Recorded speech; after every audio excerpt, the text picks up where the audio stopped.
Welcome to this episode of The Balanced Mind, where we look at our external world and how it impacts our inner world and vice versa. Welcome, Richard. Welcome, welcome, welcome.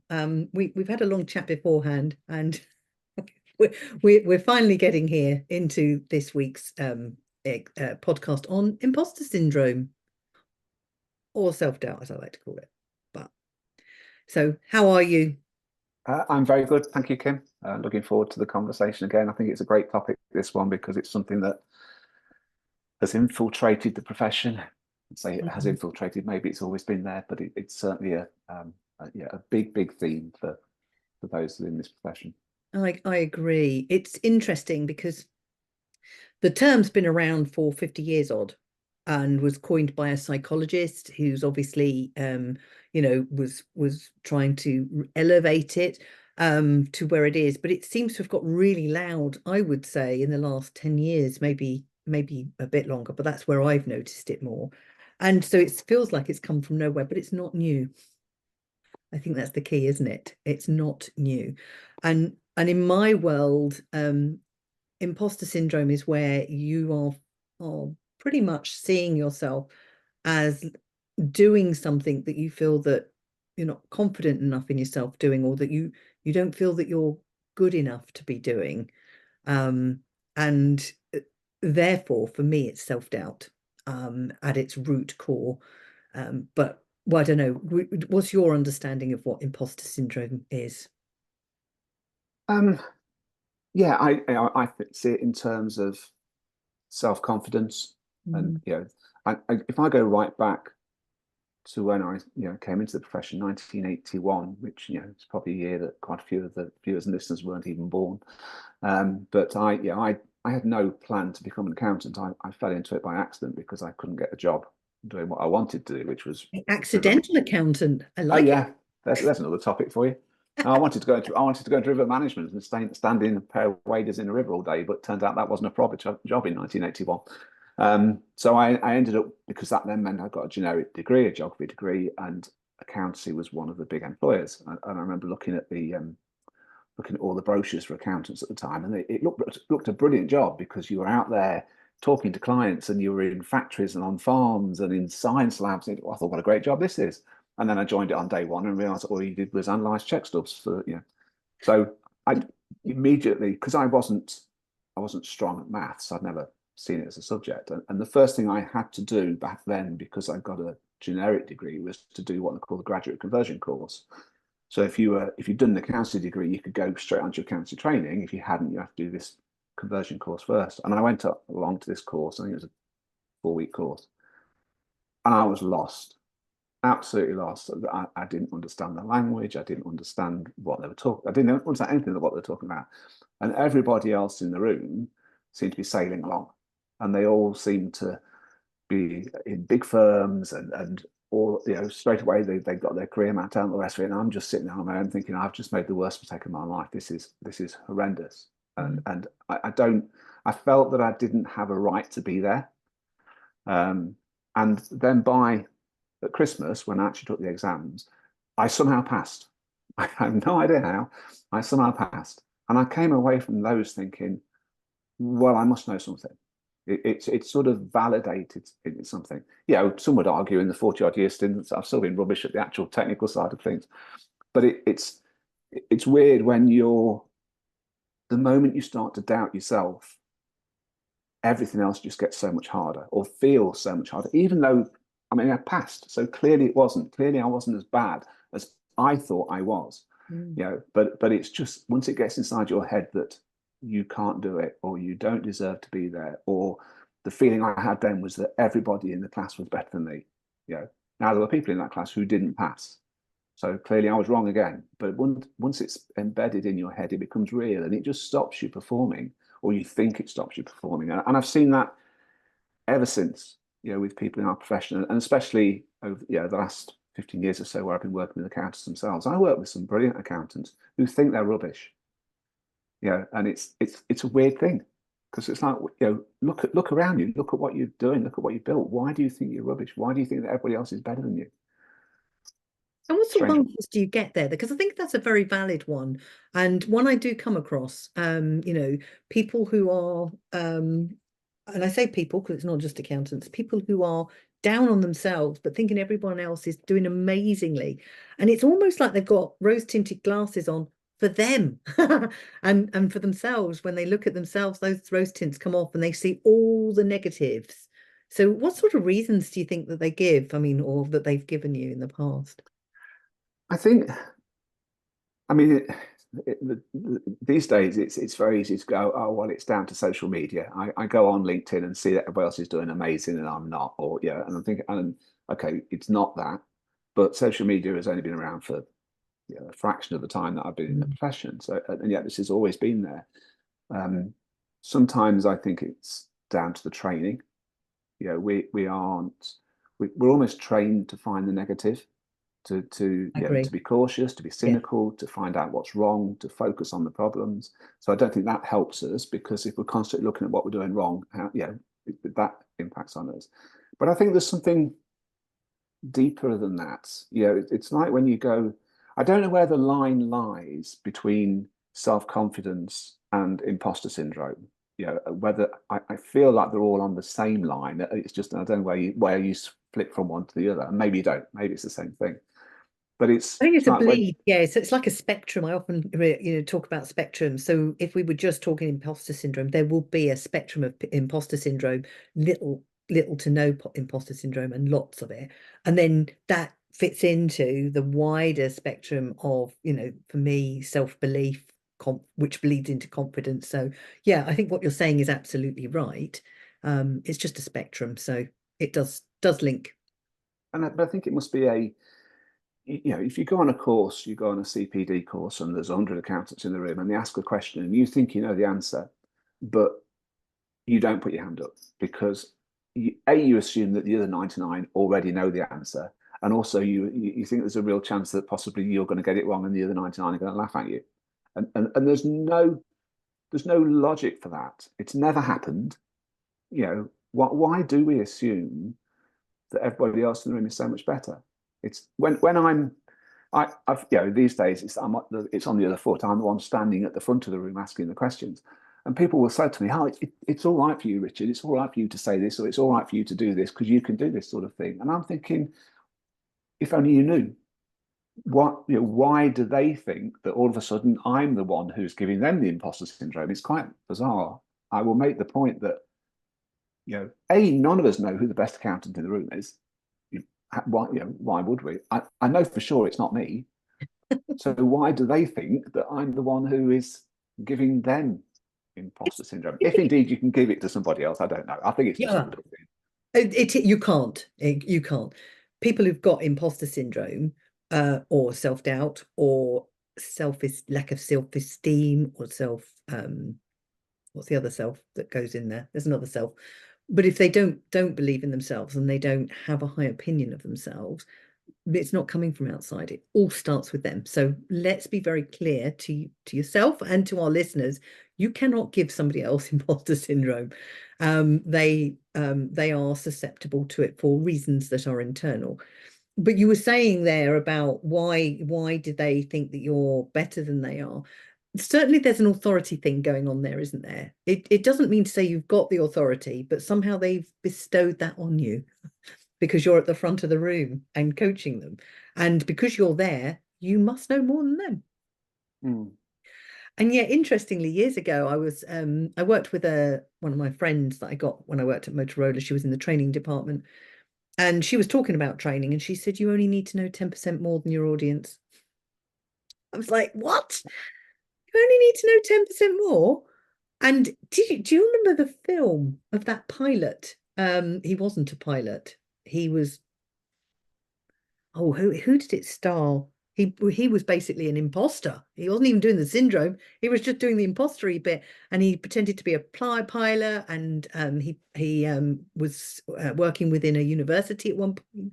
And they said to him, "How can you do that?" And he said, "I just had to be a chapter ahead of the rest of the people." It's just like, oh my days. So maybe there's a lesson in that. Watch that film. I'll try and remember who it is that's Yeah. who was in that. It was incredible. That he just just turned up and he just did these jobs or pretended to be these people. He didn't actually fly the plane for anybody who is concerned. All right. Just Just- uniform to get first class because that you yeah. apparently you could fly free backwards and forwards. So So that there is a don't try this at home warning on that one. I think I wonder whether it comes from the expectations we set of ourselves. I mean, you made that point there about you only need to know a little bit more than the other person, and I think that resonates when accountants are having conversations with clients. You know, I talk a lot to them about how they can deliver more value and do more coaching style conversations and more, you know, advisory, for want of a better word. But one of the fears that they have is sort of lifting the lid off something that they then can't answer. And I yeah, think that's because the expectation is that they're the ones who are supposed to have all of the answers.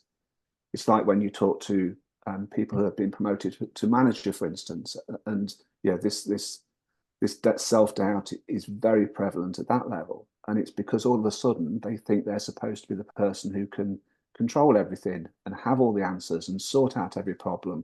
Well, the day before they didn't have that thought, but now just because they've called a manager is that I think we set these very high expectations of what we're supposed to be, are fearful of living up to that, and consequently we have this gap, and yet the person we're talking to doesn't have those expectations anyway. We've imposed them on ourselves. I think we do it a lot, and we do it from childhood. So our parents are up on those pedestals, and then we're told to behave ourselves in school, so that teachers have to go up. Well, not for everybody, but they go up on the pedestals. And I think that's what happens. People who are we've seen through our lifetime, we do create expectations of what that's supposed to be like. And I suppose through training, there will have been some form of um, teaching that says this is what a good an accountant would be like, or a good bookkeeper. And you take all that on, and because you're not meeting that mark, you then think that you're not up to the job. But the point is, when they talk about these idealized versions of what a great accountant or bookkeeper is, you don't instantly become it.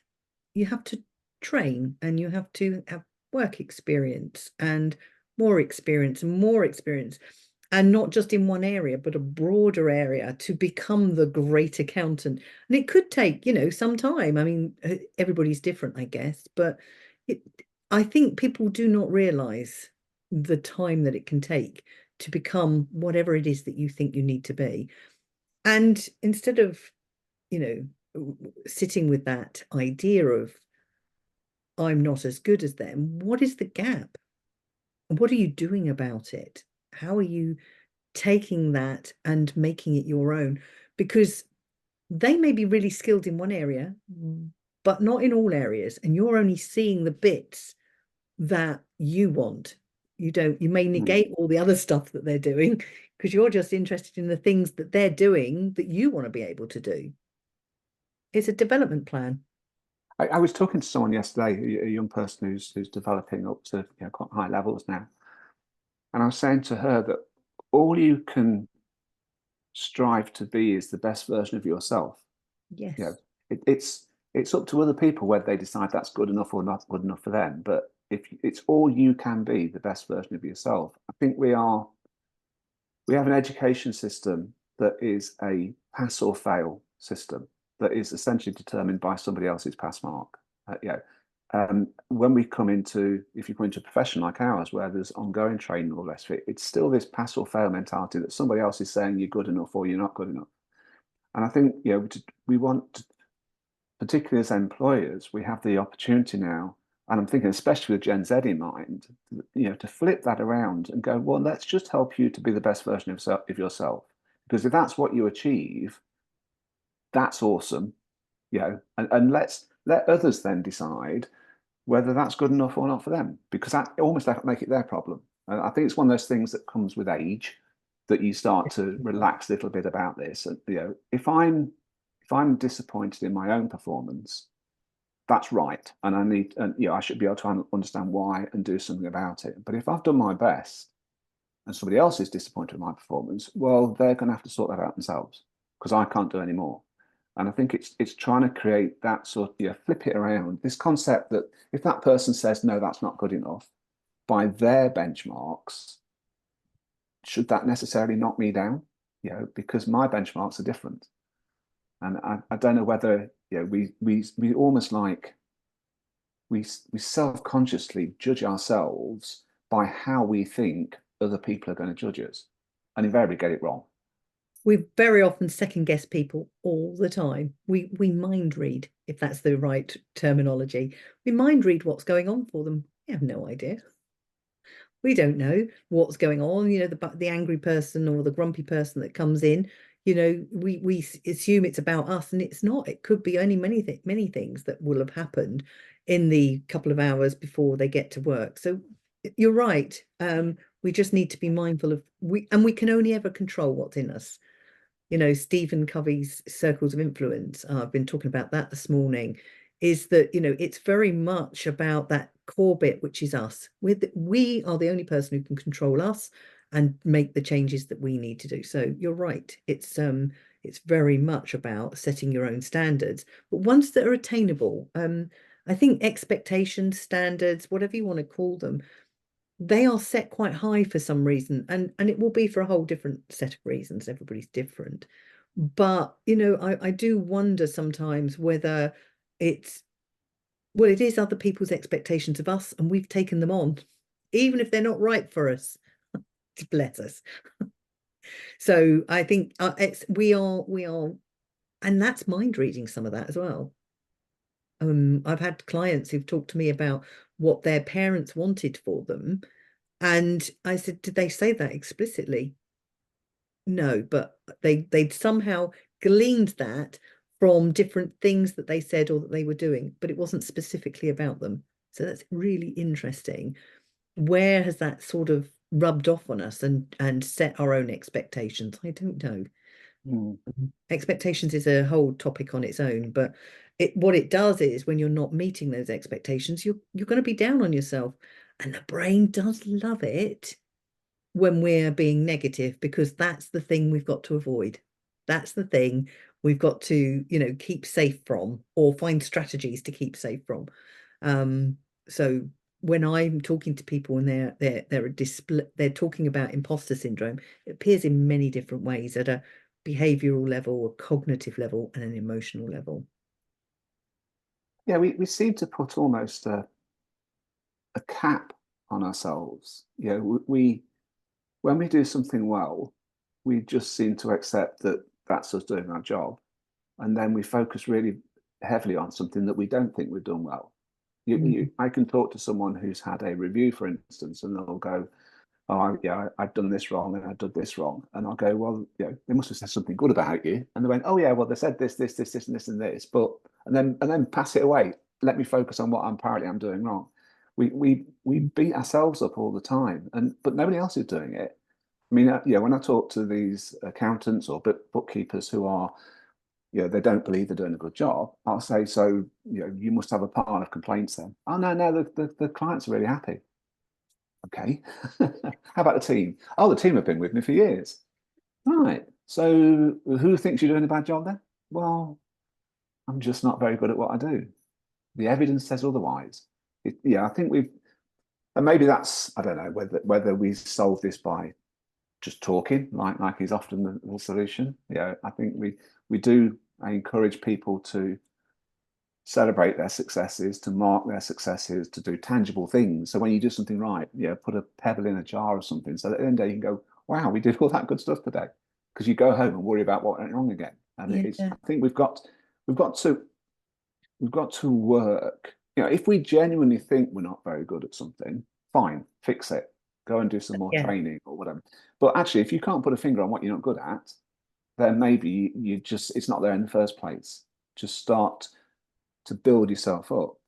I was saying to you beforehand, I did that talk at Accountex where it was all about this concept of being just an accountant. And I'm like, who's just an accountant?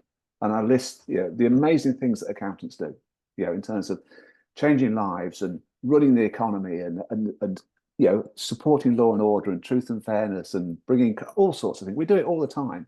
But because we do it all the time, we go, yeah, but that's just my job. I did this thing wrong today, so I'm going to beat myself up about that.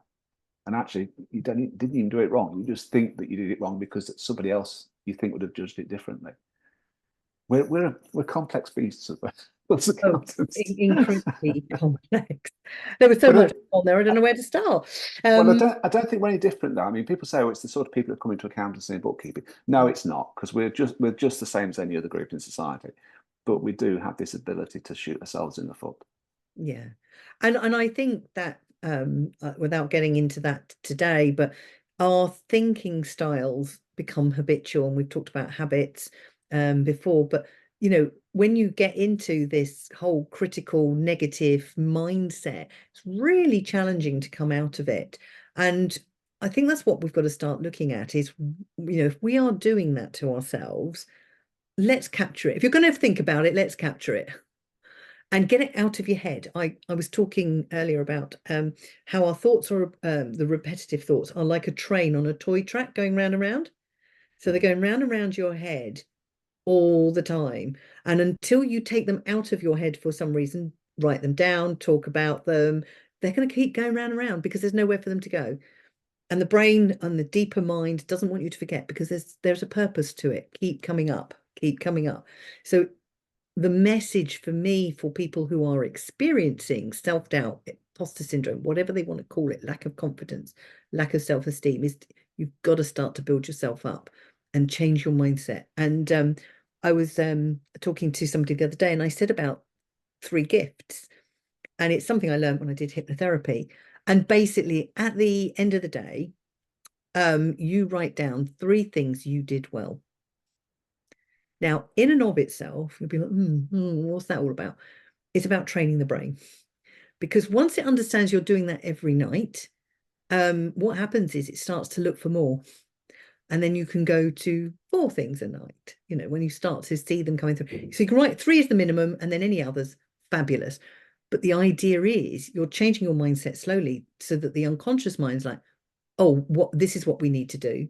And it becomes a habit. And it starts to look for the thing that has been good for you. It can be as simple as that. But to change the mindset, it's going to take time. It's like going to the gym. It's like anything. If you want to be fit and healthy, you can't go to the gym once and think, yay, I'm done. I exercised for 2 hours. I should be fit now. No.